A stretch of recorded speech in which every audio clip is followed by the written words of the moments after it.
Hey guys, it's Leo Brady here with themovieguy.com. We just got done seeing Ang Lee's Billy Lynn's Long Halftime Walk. It's a very long title. I'm very disappointed with this film. You know, it looks real crisp because he shot it in like a 4K resolution. There are some good performances here, but I'm pretty much disappointed in the fact that I just think that it feels like a very awkward film, almost like he should have made the story more about Billy Lynn and his experience in Iraq and seeing all the action that he saw there instead of focusing on what he was dealing with at a football game. You know, there's some really awkward moments. I feel like the dialogue is really hokey, kind of cheesy. It just didn't really work for me. I think there needs to be, you know, a little bit more gravity, something to hold on to in this film. I'm pretty much just disappointed in Ang Lee. I've seen a lot more films from him that are better, and I wouldn't really recommend this film. Thanks. Hi, I'm Jon Espino from Hollywood, Chicago, and I just got Billy Lynn's Long Halftime Walk. And, I mean, Ang Lee, he's a visionary, at least when it comes to visual style. Unfortunately, we didn't get to see it the way it was intended to be seen, but still, the close-up shots were beautiful. The halftime scene was actually gorgeous. The only problem is with the story. Emotionally, it felt very heavy-handed. Felt like it was trying to force us to feel instead of naturally developing it. But that's not to say that the film did not have deep emotional pockets. So yeah, check out my full review coming up soon. Hi, I'm Shanahan from Every Movie Has a Lesson, and I just got out of Billy Lynn's Long Halftime Walk with my fellow CIFCC critics. For me, it's a mixed bag. There's a lot there. I have the capacity to appreciate what he's trying to do here. There's messages and there's good things here. You know, my website is Every Movie Has a Lesson, and I can gravitate to a few things in this film. There's some technical savvy going on here, but not the kind of polish you'd expect from Ang Lee. I know there's supposed to be kind of a bit of a technological marvel to this. We got to see it in a nice high resolution, but not quite the high frame rate per second that we've been hearing about. But for me, the movie is a tough sell because, you know, we're in such a disillusionment stage with where this war has gone and has been, and we're watching these characters who are dated then to 2004 already kind of in disillusionment mode. So you have a disillusionment of the disillusionment, and that double layer of kind of, just is tough. And when my colleagues say heavy-handed and forced, they're kind of right. Mixed bag. There's qualities here that are worthy, but this isn't the greatness you expect from the film you got. Hi everybody, I'm Clint Worthington and I write for Alka Hollywood, and I just got out of Billy Lynn's Long Halftime Walk, Ang Lee's latest film.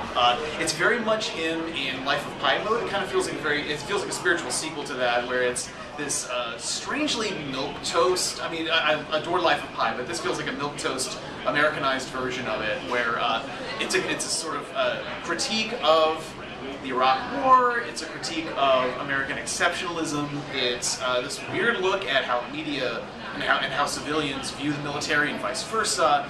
And I'm echoing a lot of my fellow critics by saying it feels heavy-handed. It's more than a little hokey.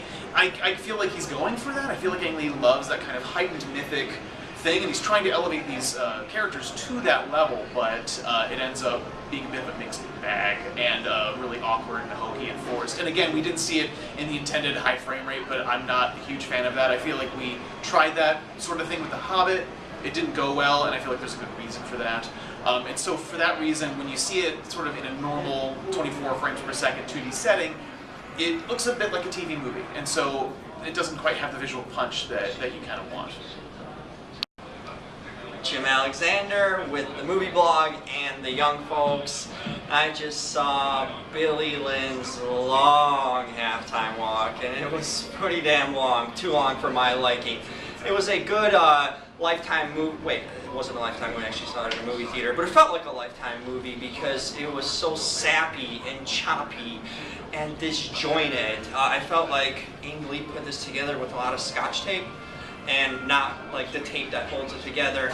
It's just the story plot. There was no plot. There is no plot. The guy's at a football game, a far-fetched Jerry Jones characters all over it, pretending to be the Dallas Cowboys in their stadium, and really, the flashbacks might be the best part of this movie when they actually take place in Iraq, because there's some like reality to it and some genuine moments.